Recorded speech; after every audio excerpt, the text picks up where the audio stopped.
for tuning in to another edition of Started in Seattle. I'm Jessica, and today I'm here with Ernest of WOD Toys. Thanks so much for taking the time to meet with me today. My pleasure. First off, could you tell us a little bit about what we're looking at here and what WOD Toys is and does? Okay, so WOD Toys, which basically stands for Workout of the Day, we actually create kids' fitness toys, which is a toy version of all the real workout equipment. So we have 5 items currently. So this is our most popular, the Barbell Mini, simply because I think it's the most recognizable out of all the equipment. So it comes with 2 plates and it's 2.2 pounds. And then we also have the med ball, the kettlebell, the step here, which is a plyo box, and we have a plush rattle set as well. So this is our entire line for now. And yep, and this is, I believe, less than a pound, and this kettlebell is half a pound. Cool. Yeah. So it looks like a really unique concept. How did you get the idea, and how long ago did you guys start? So in 2011, I believe it was around October, my daughter was only about 5 months old at the time, and I read this section for one of John Maxwell's books, and he had mentioned that his father was very strategic in how he was raised. So I asked myself the same question in regards to how strategic should I be in raising my daughter, and the idea of influencing her was, of course, a main priority. And one of the things that my wife and I really cares about is fitness. So, and my wife and I are really into CrossFit, and so we thought, you know what, why not make some kids' fitness toys? And this was, of course, after I started looking around online and seeing what solutions there were out there. Because initially we just wanted to look for plushies like these, but there was actually little to nothing out there. So I just decided, you know what, why don't I just Google, figure out how to make toys, and then we just went from there. So we registered the business in November, I believe, 2011, and then by December we were already getting some pre-sales. Wow. Yeah, a lot of customers were disappointed that it wasn't available during that Christmas season, but we tried to get it manufactured as fast as we can, but we just couldn't, especially with me having no experience in manufacturing or in the toy industry. It was quite difficult.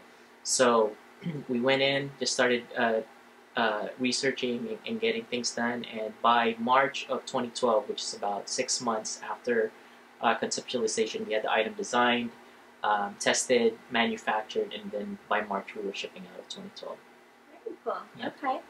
You mentioned that when starting the business, you didn't really have much experience in manufacturing. You had to learn everything from the ground floor. Can you give our viewers a few tips on how you became such an expert? I don't know if expert would be the term, but I think definitely my background in online, not actually online research, but since my past businesses were all e-commerce based, I've had to spend a lot of time online researching. And of course, you know, this day and age, there's really nothing that you can't be an expert in within a weekend as long as you give time and effort behind it. But Google. I guess, yeah, exactly, Google. So, you know, it was just a lot of researching blogs, a lot of how-tos, and it was amazing how there was a lot of information there already. Now, if I were to do it again, I think I would have done it differently. And I think this is the best advice I could give to, you know, anybody's listening right now and thinking, you know, how could they do the same thing or something similar.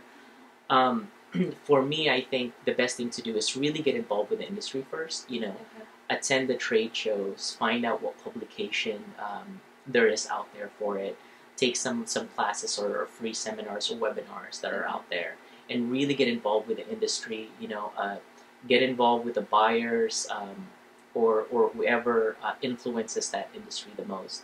So it wasn't until about a year into the project that I started attending trade shows, and I started displaying the toys there, and there I learned who the big players were in terms of, like, you know, what was Mattel doing, what was Fisher-Price doing, and things like that, which were the more influential magazines out there, and who were the writers for those magazines. Those were very important things that I learned much later down the road, and to where I could have really benefited if I knew about all that stuff a little bit earlier.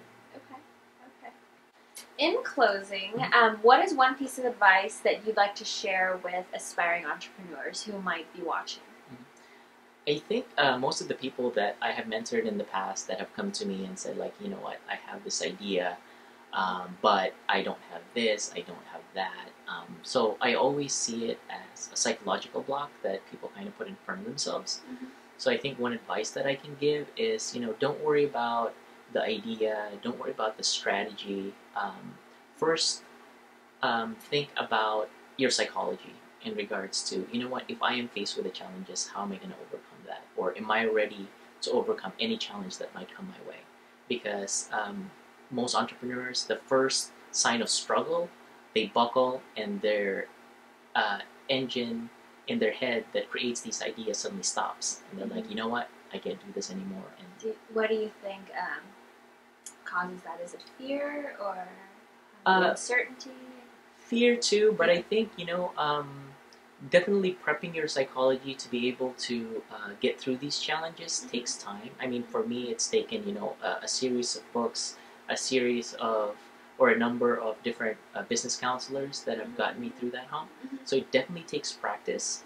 And so I think, practice and just going out there and reading good books and studying all these other successful people and seeing what they have done in the past. Okay. What is one of your favorite books that you read? I think one of the very first books that I read was The Magic of Thinking Big, and I love that book. And that really circulates around the idea of thinking big and getting your mindset ready to be successful. Well, thanks again for joining us, and thanks, Ernest, for your time. All right.